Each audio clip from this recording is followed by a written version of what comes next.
kulanti wanaagsan daawada halkani waa channelka wararka ee Somali News ku soo dhawaada tabinteena qodobada ku jirana waxa qayb ka ah qarax khasaare xoogan sababay oo ka dhacay magaalada Kismaayo culimo caan oo ku dhintay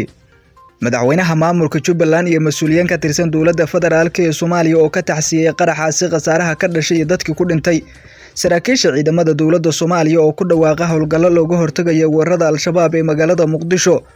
gudoomiyaha guddiga doorashooyinka heer federaal oo lagu eedeeyay kala fogeynta guddiga doorashooyinka iyo xasarad cusub oo abuuray xilligan oo dalka doorasho ku jiro iyo wararkii ugu dambeeyay xaaladaha Ukraine iyo Ruushka oo tilaabo adag qaada mar kale qodobada iyo qodobo kale ayaan ku faahfaahin doonaa wararka habeen ee Somali News ee u diyaar garooba daawadayaal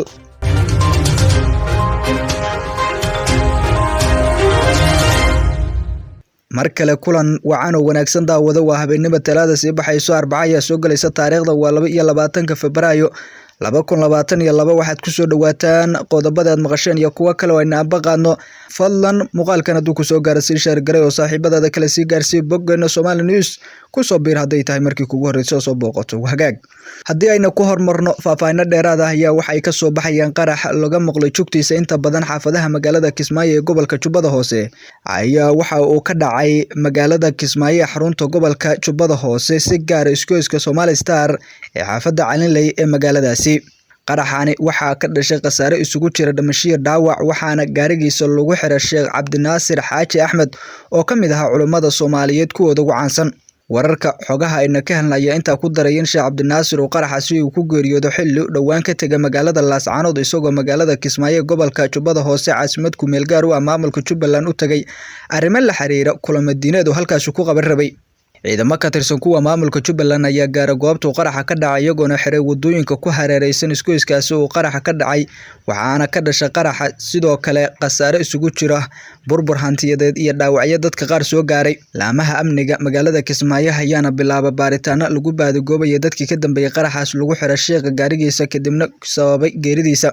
dhinaciisa madaxweynaha maamulka Jubbaland Axmed Maxamed Islaam Axmed Madoobe ayaa ka tacsiyay geerida ku timid Sheekh Cabdinaasir Xaaji Axmed oo ku geeriyooday qaraxa lagu xiray gaarigiisa waxaan ka tacsiyeenayaa geerida Allah u naxariisto ku timid walaalkiin Sheekh Cabdinaasir Xaaji Axmed oo gacan ka xaq daran ku dishay qarax miino oo gaarigiisa lagu xiray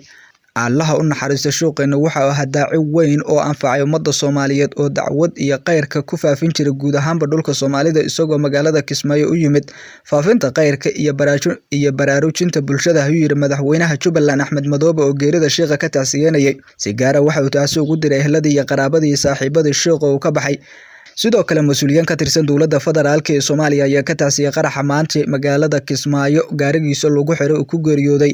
Sheekh Cabdinaasir waxaana qayb ka ah wasiirka warfaafinta xukuumadda federaalka ee Soomaaliya Cismaan Abuukar Dube iyagoona alla kaga baryo inuu naxariistiisa janno ka waraabiyo ehladii iyo asxaabtii iyo qaraabada uu ka baxana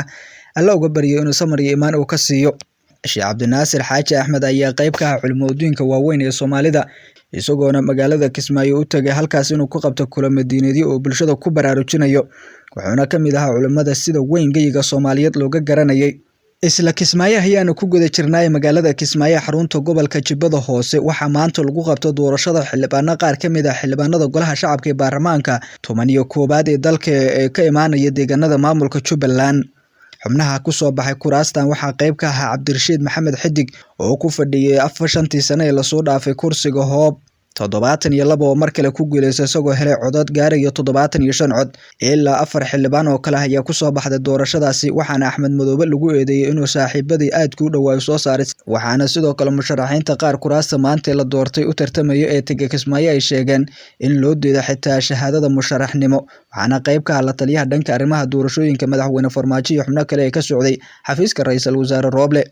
markaana taliyaha ciidanka asluubta Soomaaliyeed Cornel Mahad Cabdiraxmaan Aadan ayaa sheegay in ciidamada asluubta Soomaaliyeed inay xilligan ay diyaar u yihiin ka qayb qaadashada amniga dalka xilli maanta loo dabaaldegay sanaguuradii 52 ee ku beegan markii la aasaasay ciidamada asluubta ee Soomaaliya 52 sano kadib waxa uu sheegay in al-shabaab ay kordhiyeen weerarada ay ka fulinayaan magaalada Muqdisho waxaanu sheegin loo jeesta dhanka siyaasadda arrimaha doorashooyinka balse loo baahan yahay xilligan in la laba jibaaro sugitaanka amniga dalka si looga hortago falalka lidka ku ah amniga ee dhibaatada bulshada u geysan karo taliyaha ciidamada asluubta Soomaaliyeed ayaa ugu baaqay dhammaan saraakiisha ciidamada asluubta inay isku diyaariyaan la dagaalanka al-shabaab iyo sida amniga Muqdisho wax looga bedeli lahaa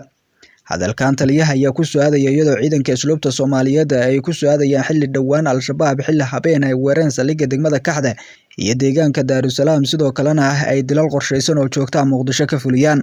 saraakiisha ciidamada dowladda federaalka ee Soomaaliya ayaa tiro dhowr jeer lagu eedeeyay inay ku milmeen arrimaha siyaasadda sida awgeedna laga mashquulay sugitaanka amniga.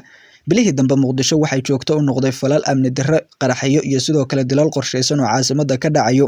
waxaana ugu dambeeyay weeraradii ka kala dhacay deegaanka Daarusalaam iyo sidoo kale degmada Kaxda ee gobolka Banaadir. taliyaha ciidanka asluubta Soomaaliyeed ayaana sheegay in ciidamada asluubta oo maanta u dabaaldegayay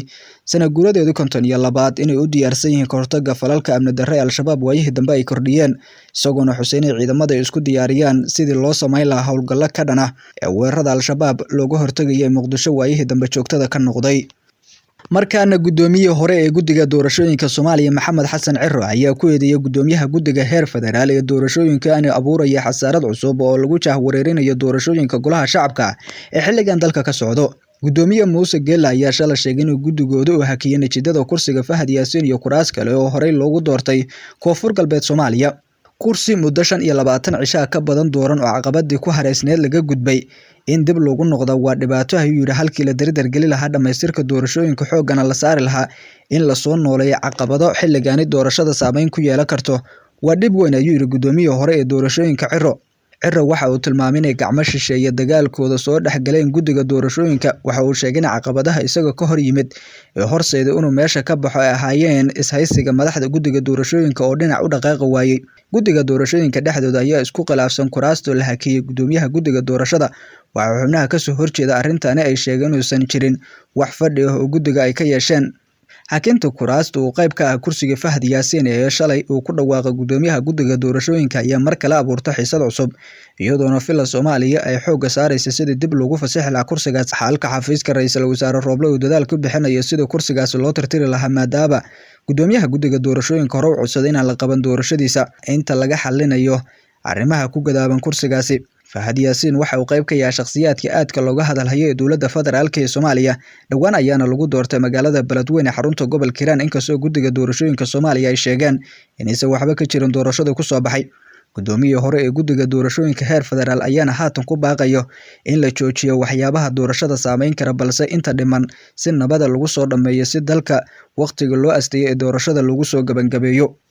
Maxamed Xasan Ciro gudoomiye hore ee xilka waaya ayaa dhankiisa lagu eedeeyay inuu la safnaa garab gooni oo dhanka fila Soomaaliya, taas ayaana keentay in guddiga doorashooyinka dhexdooda qayb ka mid ah ay mooshin ka keenaan oo xilka ay ka xayuubiyaan. arrimaha doorashooyinka dalka xilligani waxa ku gadaaman khilaafiyo waaweyn iyadoona waqti kooban ay naga xigto 25 bishii Febraayo lagu talagalay in lagu soo afmeero doorashada dalka ka socoto. lama oga sida ay u soo gabagabi karto inkastoo ra'iisul wasaare Roble uu shalay ka dhawaajiyay in loo baahan yahay in waqtiga loo cayimo doorashada lagu soo gabagabeeyo, isagoo shanta madaxda maamul goboleed ugu baaqay in laga dhabeeyo waqtiga shirki golaha wadatashiga qaranka hore ugu ballameen oo ahaa in bishan 25keeda la soo gabagabeeyo doorashada golaha shacabka kadibna la amba qaado doorashada gudoomiyaha baarlamaanka iyo tan madaxtinimo ee dalka ugu sareyso. inta ayaan ku soo gabagabaynaa qiyaaray wararka aad kala socoteen channelka wararka ee Somali News. mid lamid ah inta ku kulmi doona waxaan idin leenahay nabadgelyo. fadlan muuqaalka hadduu ku soo gaaro sii share garay oo saaxiibadaada kale la sii wadaag. boggeena Somali News ku soo bir si aad u hesho xogaha iyo macluumaadka ayna halkan ku baahina. mahadsanidin.